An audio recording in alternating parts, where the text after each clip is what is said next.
아들이 변하기 시작한 건 고등학생 때부터 반항, 폭언, 폭력의 시작. 엄마 죽고 싶어. 17살 아들이 제게 한 말이 아닙니다. 제가 아들에게 한 말입니다. 왜 엄마가 자식에게 죽고 싶다고 말할 수밖에 없었을까요? 지금부터 들려드릴 이야기는 문제 가정의 이야기가 아닙니다. 평범한 중산층 가정에서 실제로 일어나고 있는, 하지만 아무도 말하지 않는 우리 모두의 이야기입니다. 아들이 변하기 시작한 건 고등학생 때부터였어요.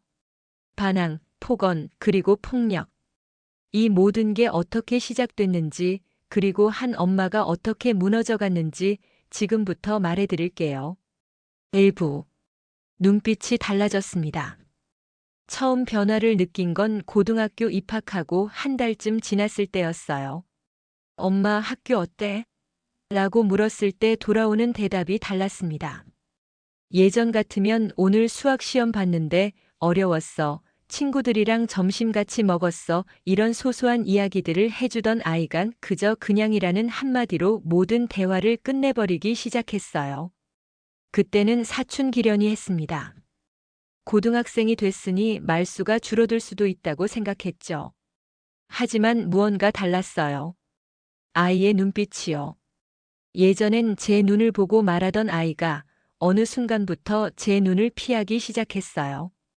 아니, 피한다기보다는 째려본다고 해야 할까요? 어느 날 저녁 아이가 늦게 들어왔어요. 평소보다 1시간은 늦었죠. 어디 갔다 왔니? 라고 물었는데 아이가 저를 똑바로 쳐다보며 말했어요. 엄마가 왜 알아야 돼? 그 순간 저는 소름이 돋았습니다. 목소리 톤이 완전히 달랐거든요. 차가우면서도 도전적이고 마치 저를 적으로 보는 것 같은 그런 눈빛이었어요. 아니야, 그냥 궁금해서. 제가 당황해서 말을 흐렸는데 아이는 그냥 방으로 들어가 버렸어요. 그날 밤 저는 잠을 이룰 수 없었습니다. 분명 제 아이가 맞는데 왜 이렇게 낯선 사람 같은 느낌이 들까? 혹시 학교에서 무슨 일이 있었나? 친구들과 싸웠나? 온갖 생각이 다 들었어요. 다음 날부터 더 자세히 관찰해 보기 시작했습니다. 아이가 집에 있을 때의 표정, 행동, 말투 모든 걸 유심히 봤어요. 그런데 정말 신기하게도 아빠가 있을 때와 저 혼자 있을 때 아이의 태도가 180도 달랐어요. 아빠 앞에서는 여전히 예의 바른 아들이었거든요. 아빠 안녕하세요. 밥 맛있게 먹었습니다. 이런 인사도 꼬박꼬박 하고. 그런데 아빠가 출근하고 저와 둘만 남으면 완전히 달라졌어요. 인사는 물론이고 대답도 제대로 안 하고 심지어 제가 말을 걸면 혀를 차는 소리까지 내더라고요. 즉, 이런 소리요. 처음엔 제가 잘못 들었나 싶었는데 자꾸 반복되니까 확실했어요. 왜 나한테만 이럴까? 내가 뭘 잘못했을까? 매일 밤 이런 생각에 잠을 못 이뤘어요. 그러다가 문득 드는 생각이 혹시 제가 너무 예민하게 받아들이는 건 아닐까 하는 거였어요. 사춘기 아이들이 다 그런 거 아닌가 싶어서 주변 엄마들에게 슬쩍슬쩍 물어봤어요. 우리 아이가 요즘 말수가 줄었어요 했더니 다들 그러게 우리 애도 그래 이러더라고요. 그래서 안심했었는데 지금 생각해보면 그때가 시작이었던 것 같아요. 아이의 눈빛이 달라진 그 순간이 모든 악몽의 시작이었던 거죠. 2부. 처음 욕을 들은 날. 고등학교 1학년 2학기였어요. 그날따라 아이 성적표를 받아봤는데 평소보다 조금 떨어진 과목이 있더라고요. 수학이었는데 전에는 항상 90점대였는데 그때는 70점대였어요. 큰 차이는 아니지만 그래도 엄마 마음에는 걱정이 되잖아요. 저녁 먹고 나서 아이에게 조심스럽게 물어봤어요. 수학이 좀 어려웠나 보네. 혹시 도움이 필요하면 학원이라도. 말을 끝까지 못했어요. 아이가 갑자기 젓가락을 탁 내려놓으면서 소리를 질렀거든요. 시발, 성적 얘기 좀 그만해. 그 순간 온 세상이 조용해진 것 같았어요. 아빠도 저도 완전히 얼어붙었죠. 우리 아이가 그 착하고 예의 바르던 우리 아이가 저한테 욕을 했어요. 그것도 그런 심한 욕을. 아빠가 먼저 반응했어요. 야, 너 지금 뭐라고 했어? 하면서 일어서려고 하는데 아이가 또 소리쳤어요. 아, 진짜 짜증나. 나 방 들어간다. 그리고는 의자를 거칠게 밀면서 방으로 들어가 버렸어요. 저는 그 자리에 그대로 앉아서 멍하니 있었어요. 뭔가 현실 같지 않았거든요. 우리 아이가 저한테 욕을 했다는 게 믿어지지 않았어요. 아빠는 화가 나서 당장 가서 혼내주겠다고 했는데 저는 말렸어요. 더 큰 싸움이 날 것 같아서요. 그날 밤 잠자리에서 아빠와 이야기했어요. 우리 아이가 왜 이럴까? 스트레스가 심한가 봐. 학교에서 무슨 일이 있나? 이런저런 추측만 했죠. 아빠는 한 번 정도는 그럴 수 있다면서 크게 걱정하지 말라고 했어요. 하지만 저는 마음이 너무 아팠어요. 다음 날 아침 아이가 학교 가기 전에 저한테 와서 말했어요. 엄마, 어제 미안해. 화가 많이 나 있었어.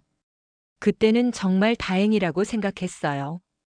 우리 아이가 자기 잘못을 인정하고 사과까지 하니까 일회성이었구나 안심했죠. 그런데 그게 아니었어요. 그날 이후로 욕이 시작됐어요. 처음엔 정말 가끔 화가 많이 났을 때만 했는데 점점 자주해지더라고요. 그리고 욕의 수위도 점점 세졌어요. 밥 먹으라고 하면 아, 씨발 왜 이렇게 시끄러워. 숙제했니? 라고 물으면 개짜증나 진짜. 이런 식으로요. 처음엔 아이가 욕을 할 때마다 그런 말 쓰면 안 된다고 타이르려고 했어요. 그런데 그럴 때마다 아이는 더 화를 냈어요. 엄마는 왜 이렇게 잔소리가 많아? 그냥 내버려둬. 이런 식으로 더 큰 소리를 치면서 방문을 쾅 닫고 들어가곤 했어요. 저는 점점 지쳐갔어요. 뭐라고 말을 해도 욕으로 돌아오니까 아이와 대화하는 게 무서워지기 시작했어요. 제일 충격적이었던 건 아이가 아빠 앞에서는 여전히 욕을 안 한다는 거였어요. 아빠가 같은 말을 해도 네, 알겠습니다. 이렇게 대답하거든요. 오직 저한테만 욕을 하는 거예요. 왜 나한테만? 이 생각이 머릿속을 떠나지 않았어요. 그 무렵부터 저는 아이 눈치를 보기 시작했어요. 혹시 기분이 나쁜 날인가, 오늘은 뭐라고 말해야 욕을 안 들을까, 이런 생각을 하면서 살게 됐어요. 엄마가 자식 눈치를 보고 사는 게 말이 되나요? 하지만 그게 제 현실이었어요. 3부. 문을 닫는 소리, 마음을 닫는 소리. 욕하는 게 일상이 되고 나서 다음 단계는 소통의 완전한 차단이었어요. 아이가 집에 있는 시간 대부분을 방에서 보내기 시작했거든요. 학교에서 돌아오면 인사도 없이 바로 방으로 들어가고 밥 먹을 때만 나와서 말 한마디 없이 후다닥 먹고 다시 방으로 들어가요. 처음에는 공부한다고 생각했어요. 고등학생이니까 할 공부도 많고 집중하려면 혼자 있어야 한다고 이해하려고 했죠. 하지만 아이 방에서 들리는 소리는 공부하는 소리가 아니었어요.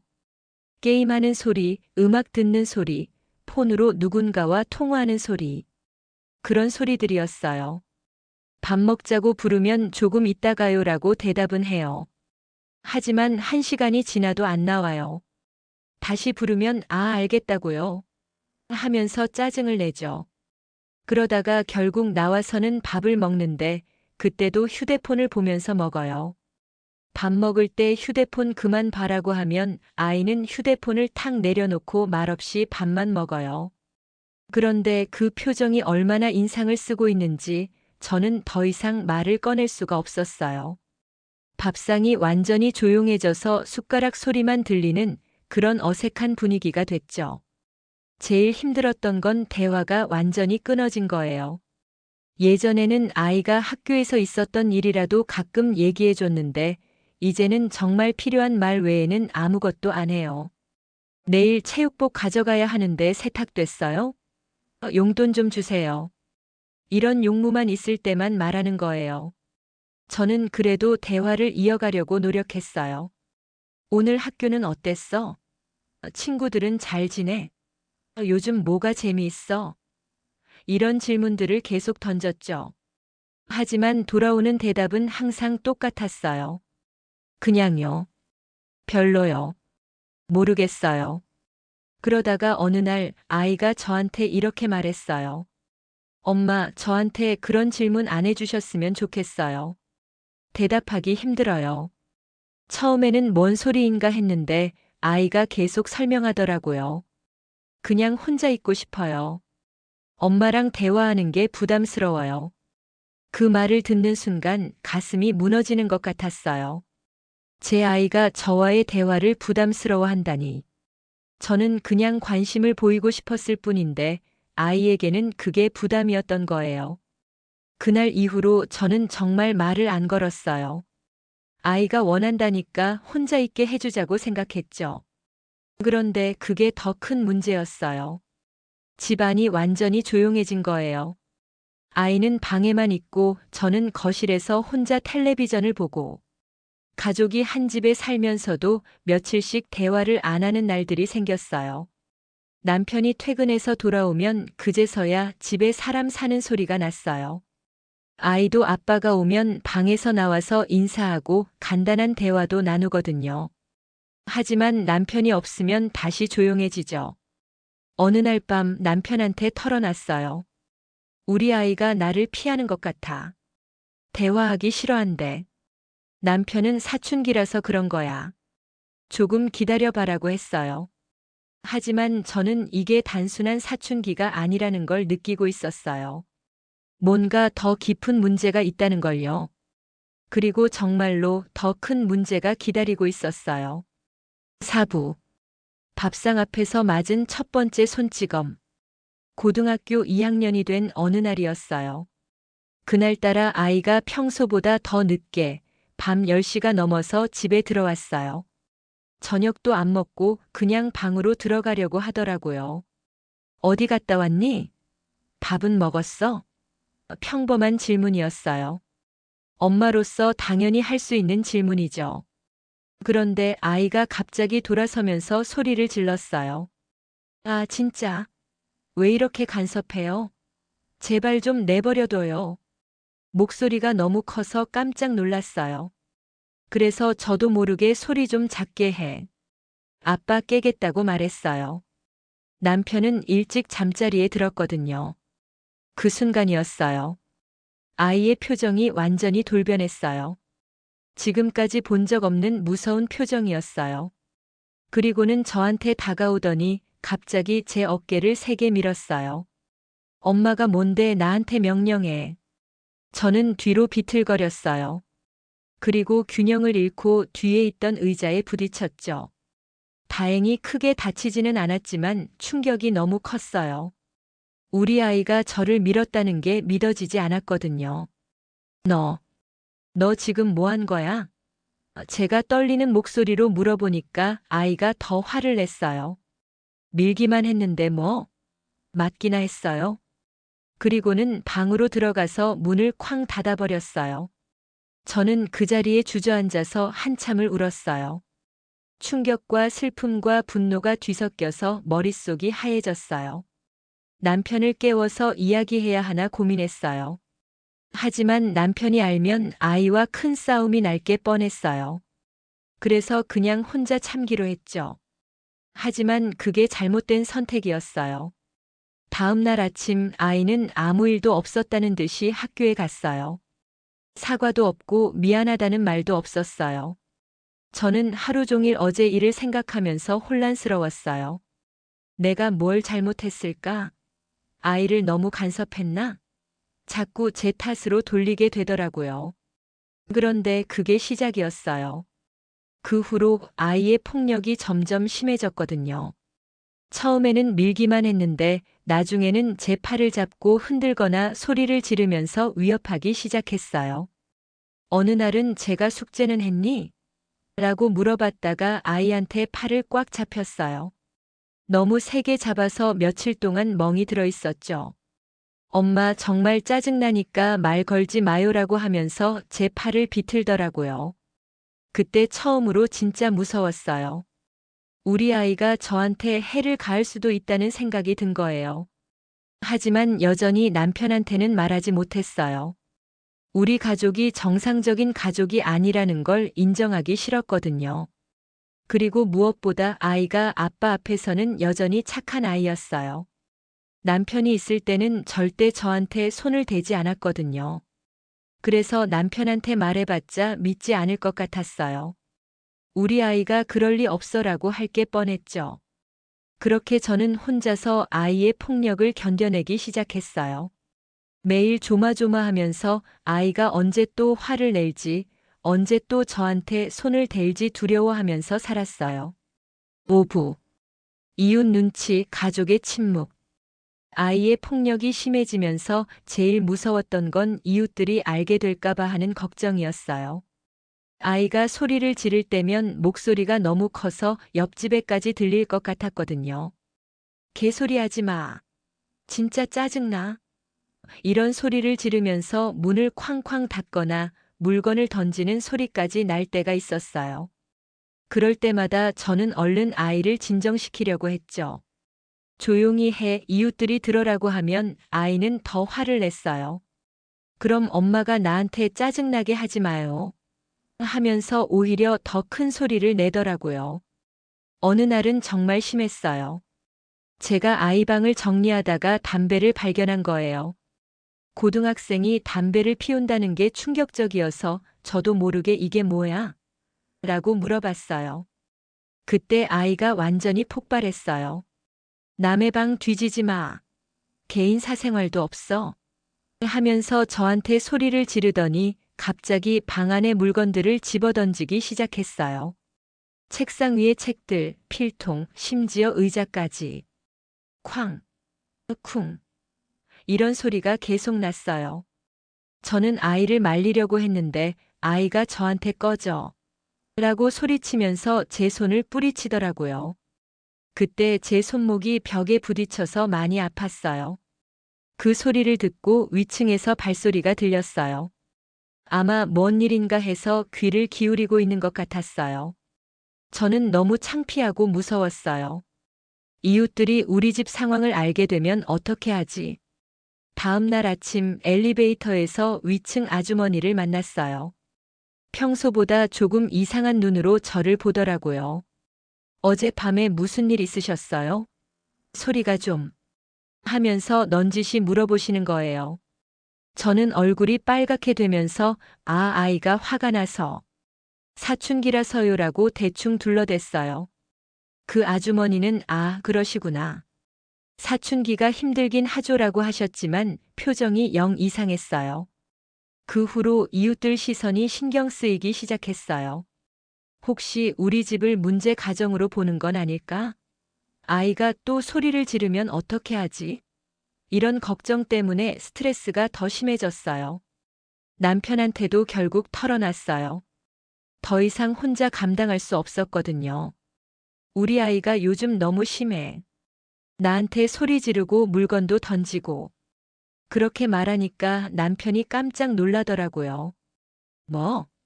우리 아이가 그래? 믿을 수 없다는 표정이었어요. 그럴 수밖에 없죠. 남편 앞에서는 절대 그런 모습을 보이지 않으니까요. 그날 밤 남편이 아이와 대화를 나눴어요. 엄마한테 함부로 하면 안 된다고 타이르는 건 같았는데 아이는 제가 언제 그랬어요? 엄마가 오해하신 것 같은데요 라고 대답하더라고요. 남편이 저한테 와서 아이 말로는 그런 적 없다는데? 라고 하는 거예요. 그 순간 정말 억울했어요. 제가 거짓말을 하는 사람처럼 느껴지더라고요. 당신이 없을 때만 그래. 당신 앞에서는 절대 안 그러거든. 제가 그렇게 말했더니 남편이 그럼 내가 어떻게 확인해? 라고 하더라고요. 그때부터 저는 더 외로워졌어요. 남편도 완전히 믿어주지 않는 것 같고 이웃들 눈치는 보이고 아이는 계속 저한테만 폭력을 휘둘렀어요. 정말 세상에서 저 혼자 떨어진 것 같은 기분이었죠. 며칠 후 아파트 관리사무소에서 전화가 왔어요. 최근에 층간소음 관련해서 민원이 들어왔는데요. 그 말을 듣는 순간 머리가 하얘졌어요. 결국 이웃들이 신고를 한 거였어요. 저는 사과하면서 아이가 사춘기라서 그런데 앞으로 조심하겠다고 말했어요. 하지만 가슴이 너무 아팠어요. 우리 가족이 이웃들에게 피해를 주는 문제 가정이 되어버린 거예요. 그날 밤 남편과 심각한 대화를 나눴어요. 이렇게 계속 갈 수는 없어. 아이한테 확실히 말해야겠어. 남편도 이제는 상황의 심각성을 깨달은 것 같았어요. 하지만 문제는 아이가 여전히 남편 앞에서는 완전히 다른 모습이라는 거였어요. 남편이 층간소음 때문에 민원이 들어왔다고 하니까 아이는 죄송해요. 제가 좀 시끄럽게 했나 봐요. 앞으로 조심할게요라고 대답하더라고요. 너무 착하게 대답하는 아이를 보면서 남편의 표정도 복잡해지는 게 보였어요. 이런 착한 아이가 정말 저한테 폭력을 휘두를까 하는 의심의 눈빛이었죠. 6부. 병원에서 말 못한 이야기. 아이의 폭력이 일상이 되면서 저는 점점 우울해졌어요. 잠도 제대로 못 자고 식욕도 없고 하루 종일 불안하고 친구들을 만나도 웃을 수가 없었어요. 어느 날 친한 언니가 저를 보더니 너 얼굴이 왜 이래? 많이 야윈 것 같은데 라고 하더라고요. 거울을 보니 정말 많이 변해 있었어요. 뺨은 푸석해지고 눈 밑에는 다크서클이 짙게 생기고 요즘 좀 힘들어라고 했더니 언니가 병원 한번 가봐. 우울증인 것 같은데 라고 하더라고요. 처음에는 괜찮다고 했는데 정말 견디기 힘들어서 결국 정신건강의학과에 가게 됐어요. 의사 선생님이 여러 질문을 하시더라고요. 언제부터 이런 증상이 시작됐나요? 특별한 스트레스가 있으시나요? 가족 관계는 어떠세요? 가족 관계에 대해 물어보실 때 저는 한참을 말하지 못했어요. 어디서부터 어떻게 설명해야 할지 모르겠더라고요. 그리고 무엇보다 우리 가족의 이야기를 남에게 털어놓는다는 게 너무 부끄러웠어요. 아들이 사춘기라서 좀 힘들어요라고 대충 얼버무렸어요. 의사 선생님이 사춘기 자녀와의 갈등이 스트레스가 되시는군요. 구체적으로 어떤 문제가 있으신가요? 라고 물어보셨는데 저는 그냥 말을 안 들어요라고만 대답했어요. 정말 말하고 싶었어요. 아들이 저한테 욕을 하고 폭력을 휘두르고 소리를 지른다고. 하지만 차마 입에서 나오지 않더라고요. 그런 말을 하면 정말 우리가 문제 가정이 되는 것 같아서요. 의사 선생님은 육아 스트레스와 갱년기가 겹치면서 우울감이 생긴 것 같다고 하시면서 약을 처방해 주셨어요. 약물 치료와 함께 상담 치료도 받아보시는 게 좋겠다고 하셨지만 저는 약만 받고 나왔어요. 집에 돌아와서 약을 먹기 시작했는데 남편이 물어보더라고요. 의사가 뭐라고 하던? 그냥 스트레스성 우울증이래. 약 먹으면 괜찮아진대. 저는 그렇게 대답했어요. 하지만 약을 먹는다고 상황이 달라지는 건 아니었어요. 아이의 폭력은 계속됐고 저는 여전히 무서워하며 살았어요. 다만 약 덕분에 잠은 조금 더 잘 수 있게 됐지만요. 몇 주 후에 다시 병원에 갔을 때 의사 선생님이 어떠세요? 좀 나아지셨나요? 라고 물어보셨어요. 저는 약간 나아진 것 같아요 라고 대답했지만 사실은 별로 달라진 게 없었어요. 혹시 가정에서 스트레스 요인이 계속 있으시면 근본적인 해결이 어려울 수 있어요. 가족 상담을 받아보시는 것도 고려해 보세요 라고 하시는데 저는 고개를 저었어요. 가족 상담? 우리 아이가 절대 동의하지 않을 거였어요. 그리고 남편도 우리 가족이 상담을 받을 정도로 문제가 있나? 라고 할 게 뻔했어요. 그렇게 저는 계속 혼자서 견뎌내야 했어요. 병원에서도 진짜 이야기는 하지 못하고 가족들도 상황의 심각성을 제대로 모르고 저만 혼자 아이의 폭력과 우울감 사이에서 고통받고 있었어요. 어느 날 밤 약을 먹으면서 생각했어요. 언제까지 이렇게 살아야 할까? 이게 정말 제 인생일까? 그때 처음으로 정말 극단적인 생각이 들었어요. 7부. 자식이라는 이름의 감옥. 아이의 폭력이 점점 더 심해지면서 저는 마치 감옥에 갇힌 것 같은 기분이 들었어요. 집에 있는 게 너무 무서웠거든요. 언제 아이가 화를 낼지, 언제 또 소리를 지를지 모르니까 항상 조마조마했어요. 아침에 아이가 학교에 가면 그제야 숨을 쉬는 기분이었어요. 오늘은 몇 시에 들어올까? 기분이 좋은 날일까? 이런 생각을 하면서 하루를 보냈죠. 그러다가 아이가 집에 들어오는 문소리가 들리면 온몸이 긴장됐어요. 문을 열고 들어오는 아이의 표정을 보고 그날의 분위기를 파악해야 했어요. 인상을 쓰고 들어오면 오늘은 건드리면 안 되겠다고 생각하고 그나마 표정이 괜찮으면 다행이다라고 안도했어요. 제일 힘들었던 건 외출하는 것도 두려워진 거예요.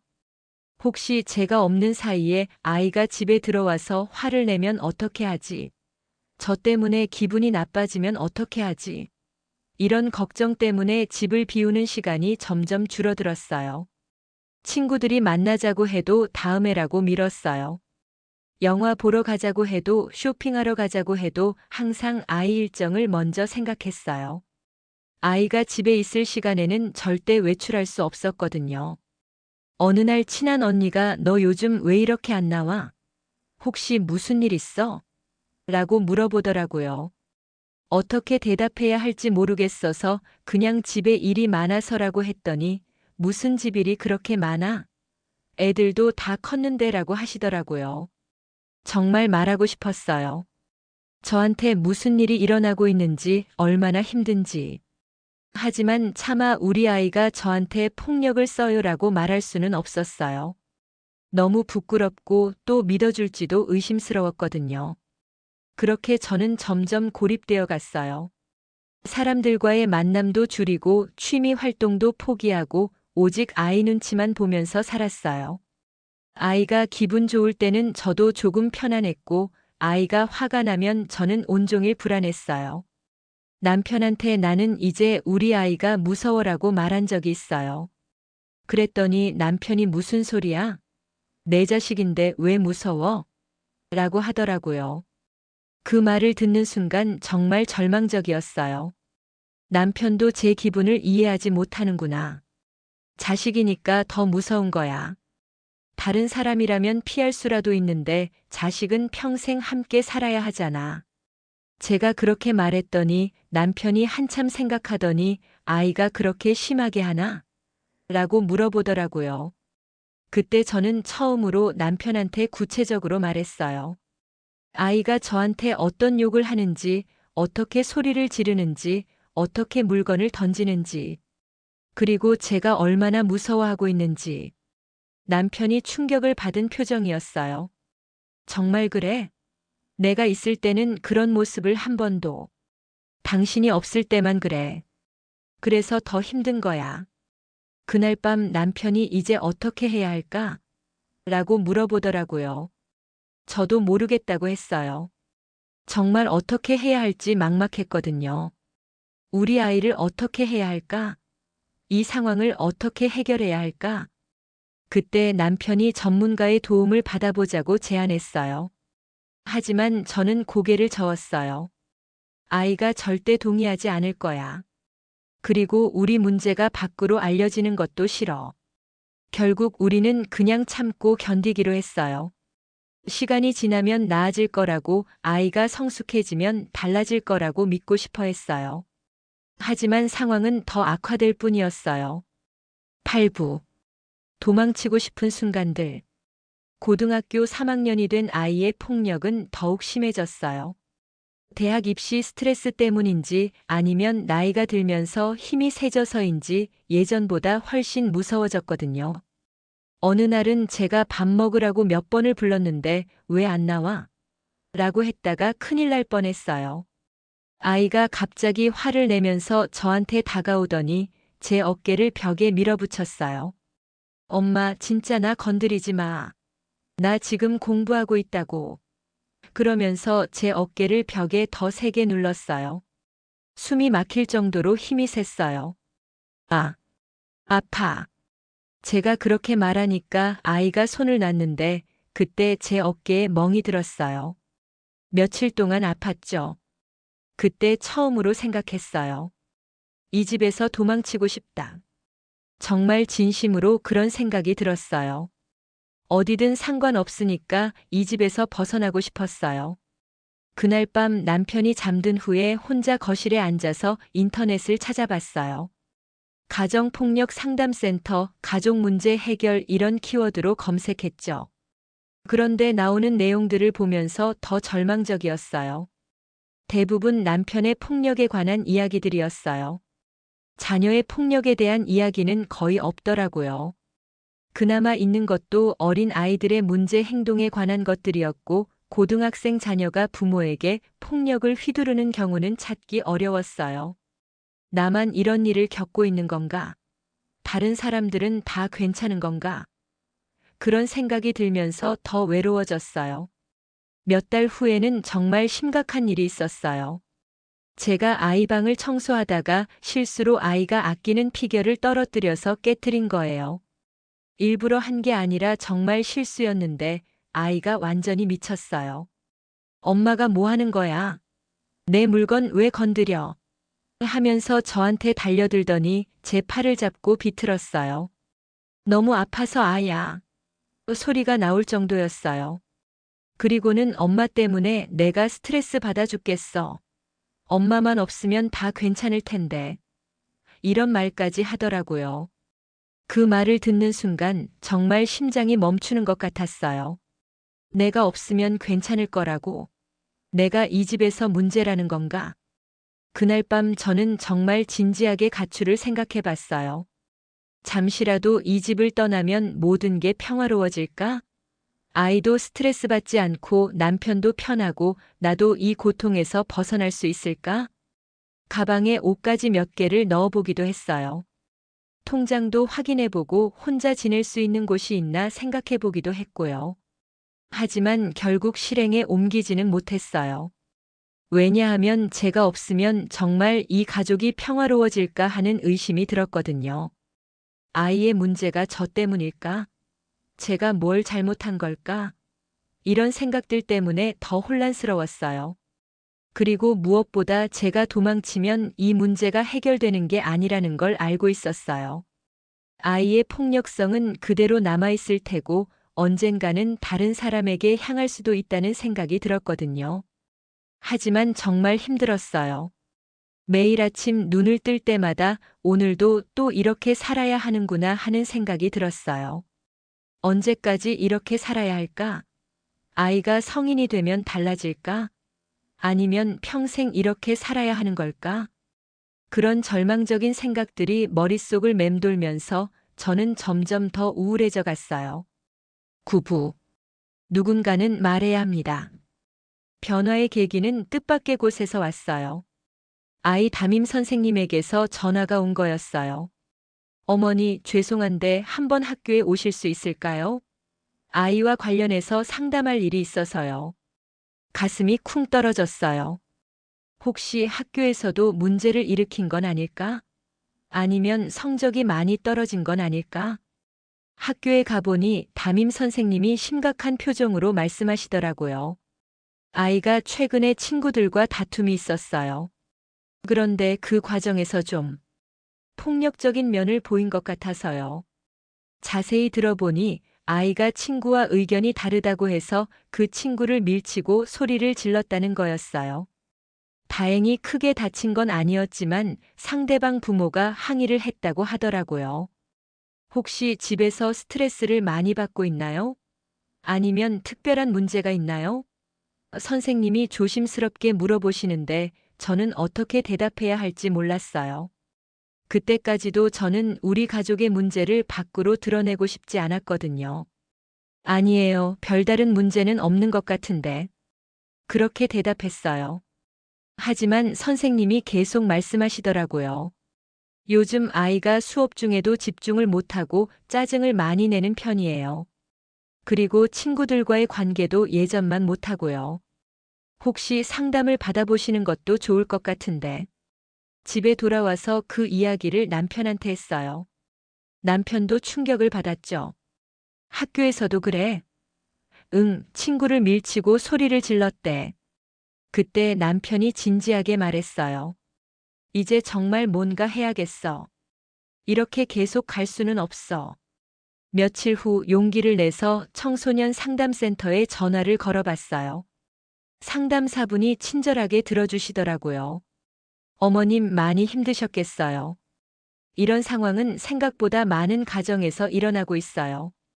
혼자서 감당하기 어려우셨을 텐데 용기 내서 전화 주셔서 다행이에요. 그 말을 듣는 순간 눈물이 쏟아졌어요. 처음으로 누군가가 제 상황을 이해해주고 힘들었다고 인정해주는 거였어요. 이런 일을 겪는 게 저희만이 아니라는 거죠?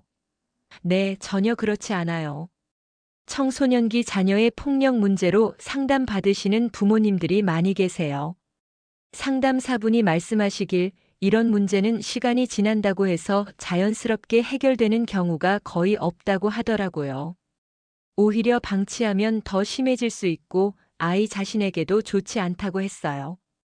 가족 모두 함께 상담을 받아보시는 게 가장 좋겠지만 우선 어머님이라도 개인 상담을 받아보세요.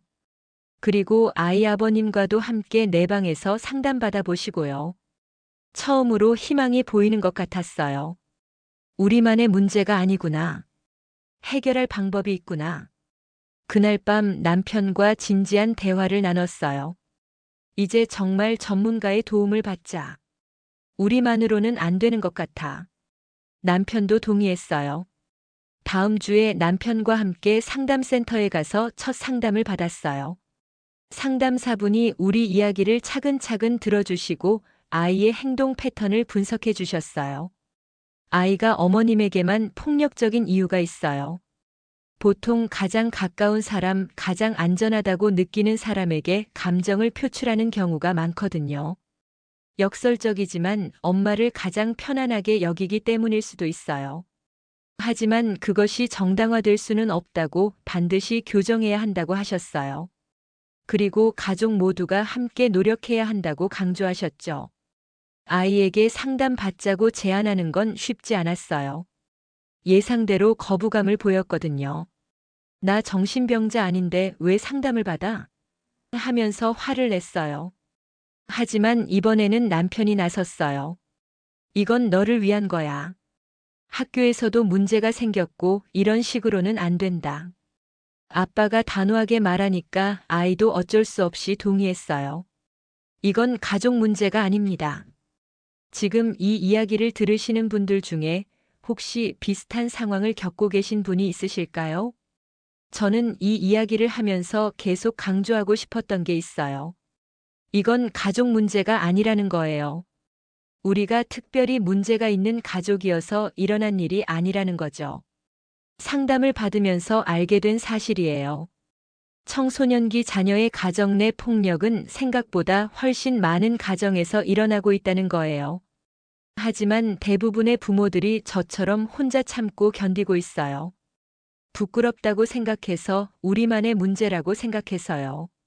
상담사 선생님이 말씀하시길 이런 문제를 해결하는 첫 번째 단계는 인정이라고 하더라고요.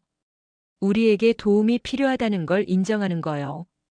그리고 혼자 해결하려고 하지 말고 전문가의 도움을 받는 거라고 했어요.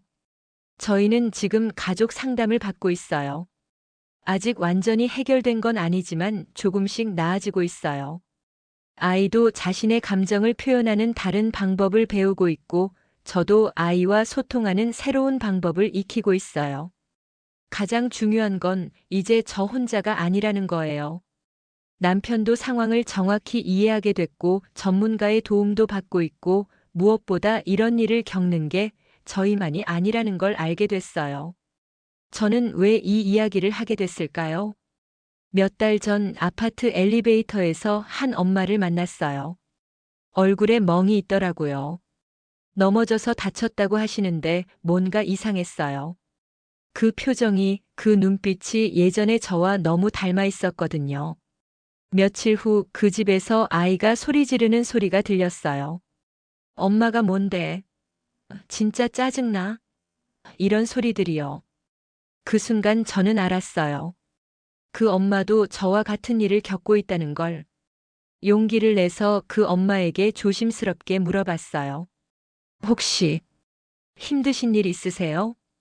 처음에는 괜찮다고 하시더니 나중에 눈물을 흘리면서 말씀하시더라고요. 우리 아이가 요즘 너무 힘들어해서. 그때 깨달았어요.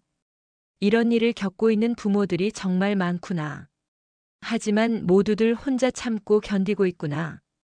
혹시 지금 이 영상을 보시는 분들 중에서도 비슷한 상황을 겪고 계신 분이 있으실지도 몰라요.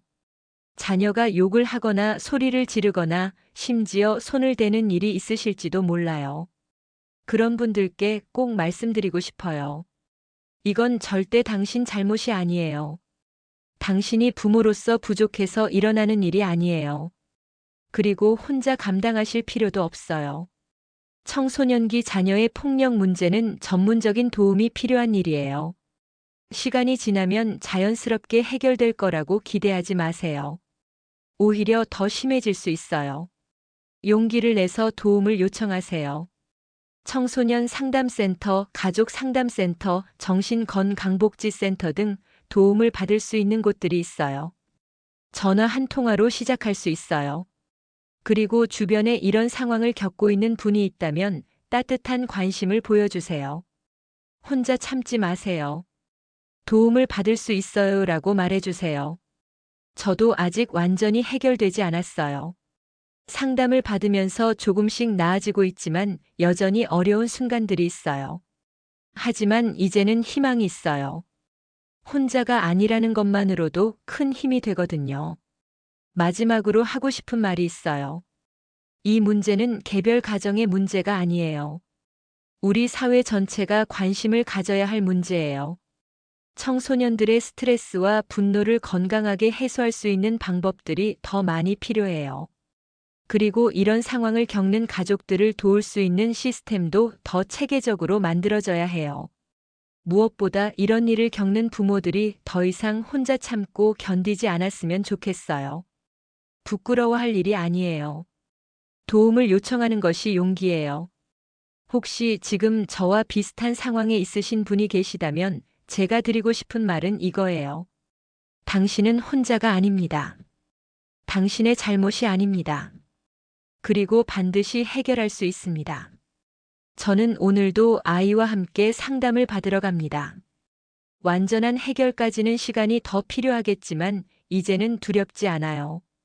전문가의 도움을 받고 있고 남편도 함께하고 있고 무엇보다 이런 문제를 겪는 게 저희만이 아니라는 걸 알고 있으니까요. 언젠가는 저희 가족도 그리고 비슷한 상황을 겪고 있는 모든 가족들도 이 어려움을 극복할 수 있을 거라고 믿어요. 하지만 그러려면 먼저 인정해야 해요. 우리에게 도움이 필요하다는 것을. 그리고 용기를 내서 그 도움을 요청해야 해요. 이 영상이 누군가에게는 작은 용기가 되었으면 좋겠어요. 혼자 참지 마세요. 도움을 요청하세요. 그것이 당신과 당신의 가족, 그리고 당신의 아이를 위한 가장 좋은 선택일 거예요.